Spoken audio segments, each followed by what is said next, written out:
Hey everyone, this is Jace with Popcorn Recap. Today we'll be discussing a drama film called Crash. Crash beat out Brokeback Mountain for Best Picture at the 2006 Oscars. This film is essentially about how all different types of people have preconceived notions of other races. People of all races fall victim to believing in racial stereotypes. It was a very important movie back then, and it still remains relevant today.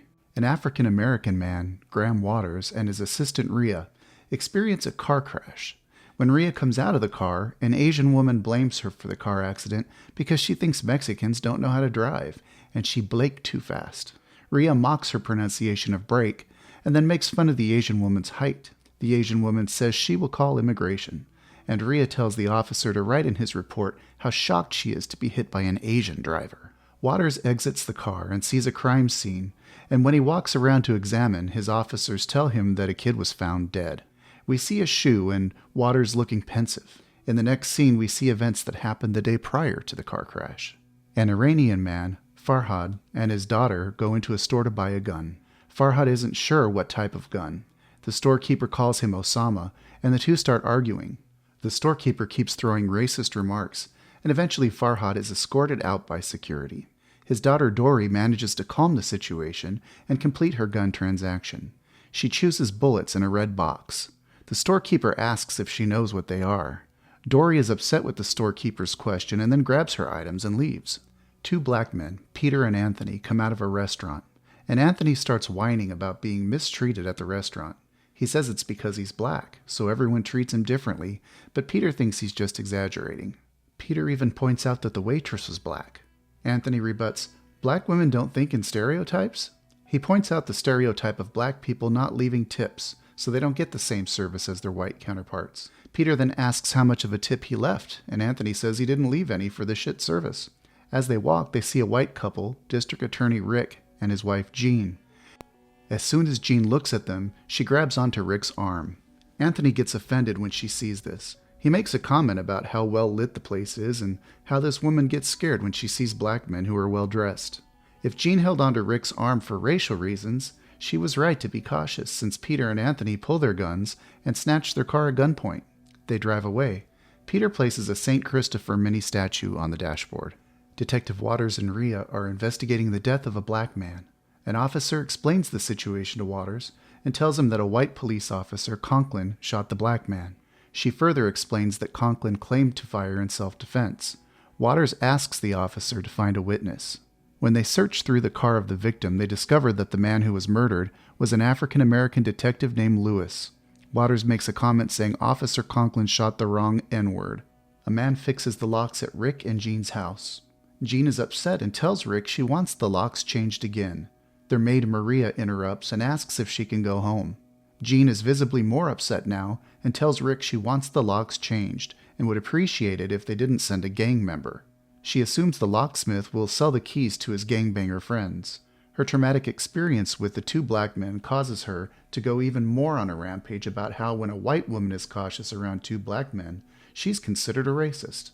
One of Rick's black employees overhears. Jean then calls the locksmith an amigo. Daniel overhears them but doesn't say anything and hands over the keys to Jean before leaving. Rick is angry about the situation as he thinks it'll cause him to either lose black votes or law and order votes. But his secretary assures him that he has enough support to win. Rick thinks it'll be helpful for his campaign if he can neutralize the situation by awarding a medal to an African-American man, so he asks his assistant to find a suitable candidate.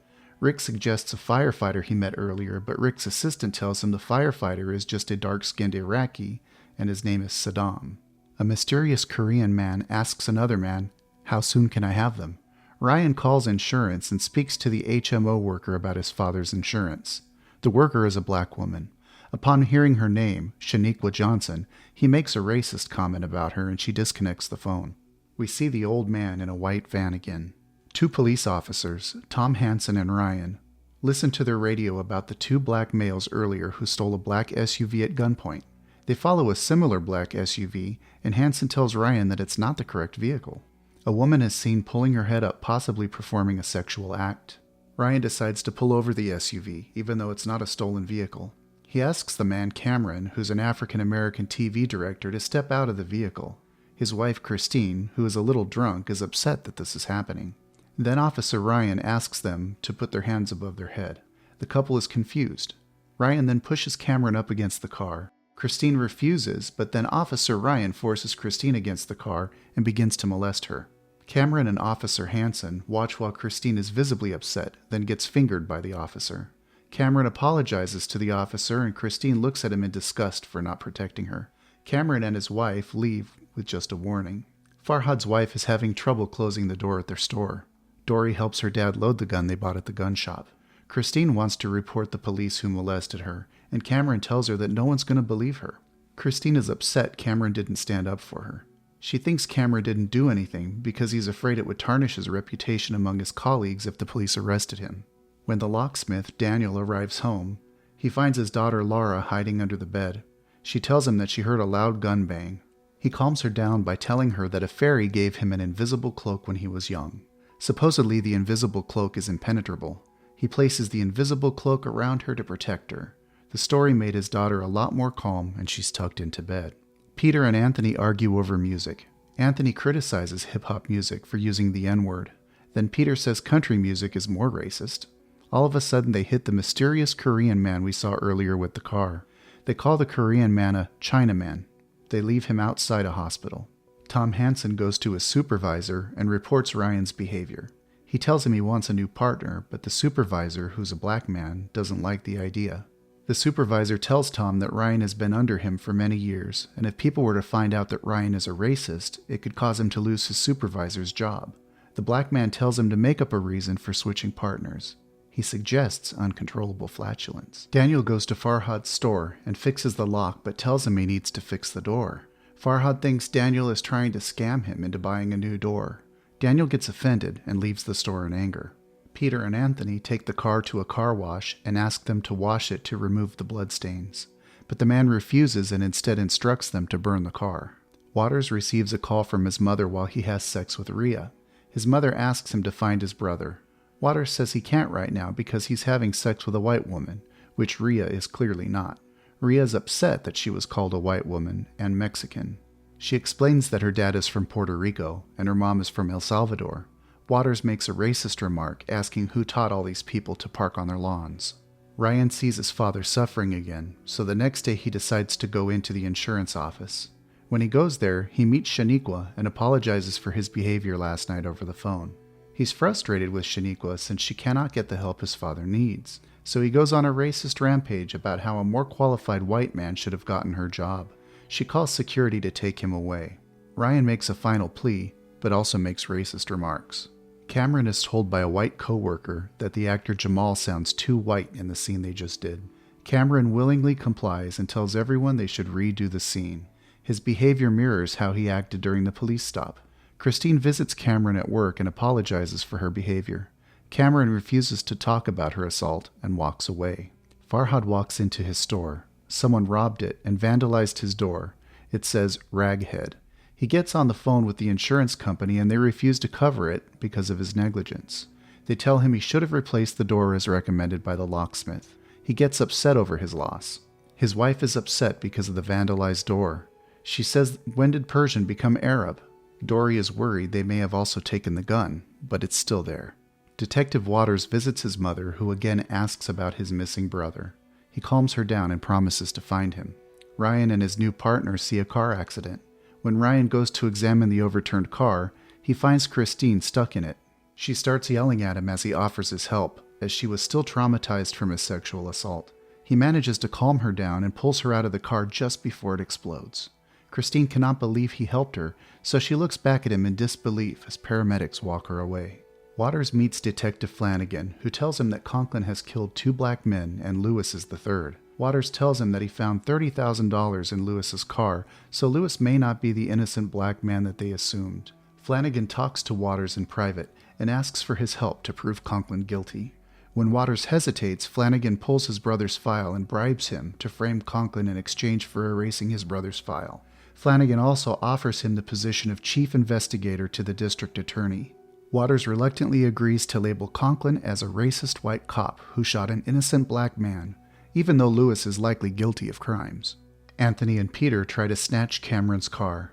There is a bit of hesitation on Anthony's part since he doesn't believe in stealing from other black men. Cameron fights back, likely feeling guilt about not taking action when his wife was being molested. The police arrive at the scene and chase them as they try to escape in the car.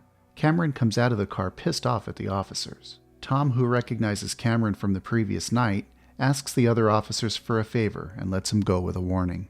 Farhad was able to find Daniel's address and goes there to demand Daniel for the money, since he believes Daniel robbed the store.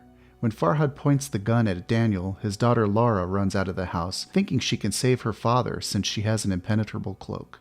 Laura runs in front of her father as Farhad fires. Laura's mom and Daniel scream. Laura whispers in Daniel's ear as if nothing happened. Laura and Daniel are unharmed. In shock, the family go back into the house. Tom Hansen picks up Peter on the road. They talk. Peter sees St. Christopher on the dashboard and starts laughing. Tom thinks he's laughing at him and asks Peter to get out of the car. Peter tries to explain, and when he reaches into his pocket, Tom shoots him. Peter dies, and Tom sees the statue of St. Christopher in his hand, similar to the one on his dashboard. Tom is shocked, then throws Peter out of his car. The next scene cuts back to the car crash in the beginning of the film, where Waters was investigating a black kid who died. He realized the dead kid is Peter, his brother. Anthony takes the van of the Korean man he and Peter ran over earlier and decides to sell it. When he hands over the van to the man at the workshop and his assistant searches the van, he finds people chained in the van. Anthony realizes the Korean man was a human trafficker. The workshop owner offers Anthony $500 for every person, but he refuses to take it. Waters takes his mother to the hospital to show Peter's dead body. When she cries over her loss, he promises to find the person who killed him, but his mother disowns him because she thinks he's the one responsible for his death. She further tells him that Peter visited her while she was sleeping and even brought groceries for her. Waters doesn't clarify that it was him and leaves the hospital.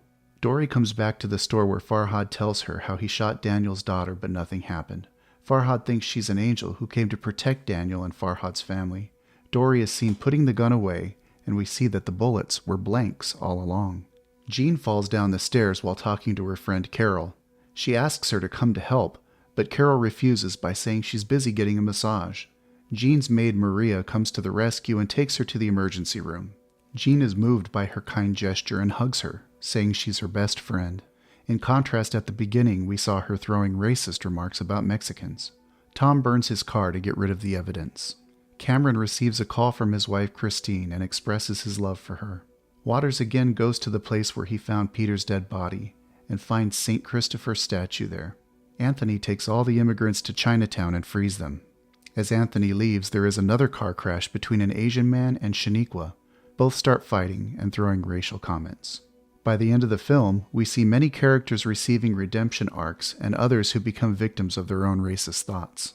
Crash is touted as one of the worst Best Picture winners, and deservedly so. Racist topics are divisive and difficult to discuss in just a short 112-minute film.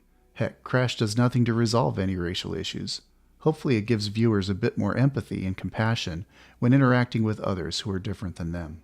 Thanks for joining us here at Popcorn Recap. Don't forget to like, subscribe, and we'll see you next time. Subscribe for more videos like this. Turn on notifications and leave a like. It really helps the channel.